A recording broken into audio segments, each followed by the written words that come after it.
और एक ही चीज कहत दिया कि ए भाई जैसे सबके तू झोली भरे लू उसी तुम्हारे दरबार में आके तुम्हारे से अर्जी लगावत नहीं और लड़की बड़ा प्यार से भाव से कहत दिया का हां सबका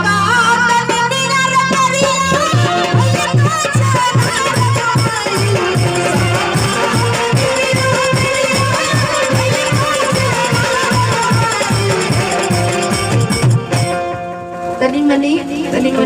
लेके चले के बा सब का तनी मिला करिया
देखिए भोजपुरिया में गाइला ठीक बा हिंदी में भी गाइला लेकिन सबके अलग अलग भाव होखे लगीत के और हम चाहम एक बार हम अपने माता बहने के पास जा सकते हैं ना जा सकते हैं हाँ जाइए थोड़ा सा हम अपने जा सकते हैं क्योंकि मुझे अपने जाके थोड़ा सा भजन का आनंद लेना है ना मुझे भी लेना है और आप लोगों को भी लेना है उठा लीजिए उन्हें आकर पकड़ तभी देख के हाँ हाँ जरा हाथों को उठा लीजिए आप लोग हाथों को उठा लीजिए एक बार मैया गाने के लिए इधर से जरा हाथों को उठा लीजिए आप लोग मैया रानी से प्यार होगा तभी ऐसे नहीं हाथों को उठा के और मीठी मीठी ताली बजाते हुए और आप लोग नीचे हाथ मत कीजिएगा पहले बता दे रहे हैं इधर से हमारे घर जीवन समय जरा मीठी मीठी ताली बजाते हुए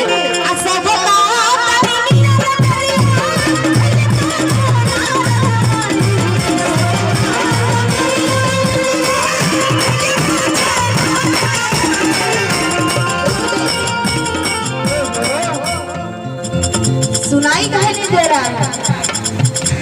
उन्हें देखे में बीच में सुनाई करने देगा कुछ वजह है का पीछे पीछे कुछ वजह है ऐसा लग रहा है सब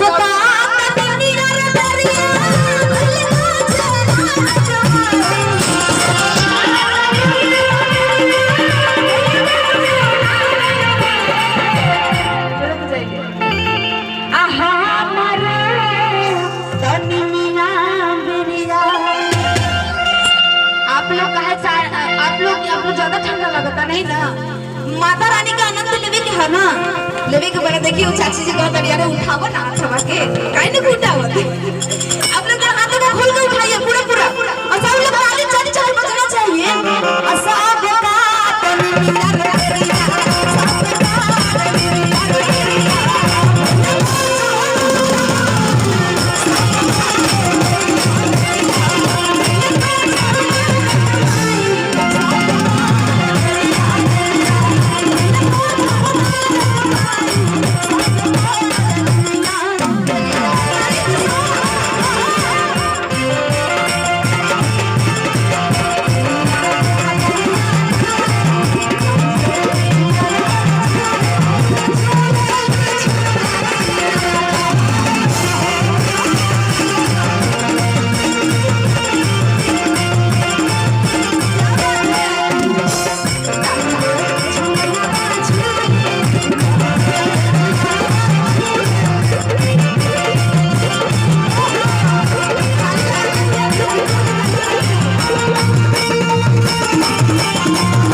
आप लोग बजाते रहिए मेरे पे देखते रहिएगा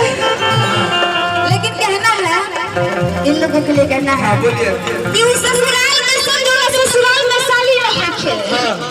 उस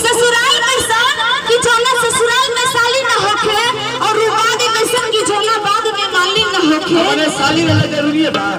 अरे तो ये शादी है ना, और वो दरबार के सान कि जब कलाकार लोग गावे तो ताली ना होके, एक बार आप लोग ताली तो लगा दीजिए। क्या बात है। और मैया रानी में पता है आनंद कब आता है, जब सब लोग बैठे बैठे उधर देखिए कितना ताली बज रहा था। मान लीजिए सब लोग ताली बजा, लोग ताली नहीं बजाएंगे, हाँ क्या करेंगे, पाकिस्तान को बजा देंगे। पाकिस्तान को बजा देंगे। अच्छा लेकिन आइए कहना है क्या, आज सबका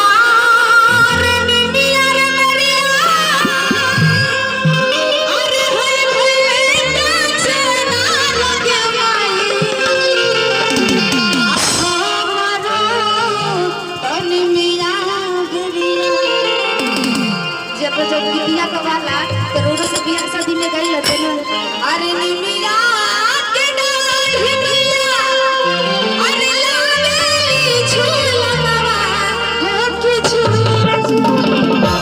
जरा खोल के आप लोग देखिएगा, हमको बाद में कभी उठवा हाथवा उठा लेंगे ना सब लोग। अरे हाँ ऐसे कहे के चाहिए ना, ऐसे ना होला जगराता। और आइए निमिया के डाढ़ बिया,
ऐसे ही जयकारी बीच बीच में लगते रहे। और आइए कहेंगे क्या,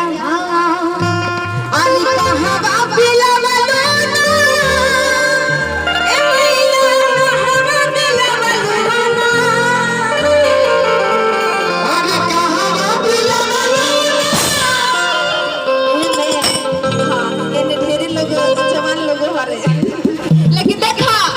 ऐसे बीच में गर्जी मन पीछे बैठे बड़े, देखा ध्यान देखिए। अरे कहाँ बाकी लवलो ना, ये मैया कहाँ बाकी लवलो ना, ये मैया दूधाया के चौकर मैया रानी। देखिए वो कितना मगन है मैया रानी में, तो वो जैसे जैसे हम गा रहे हैं ना वैसे वैसे भैया भी गा रहे हैं, मेरे साथ साथ गा रहे हैं। क्या आप पता जोड़ा नहीं है, लेकिन आइए कहेंगे आप कहाँ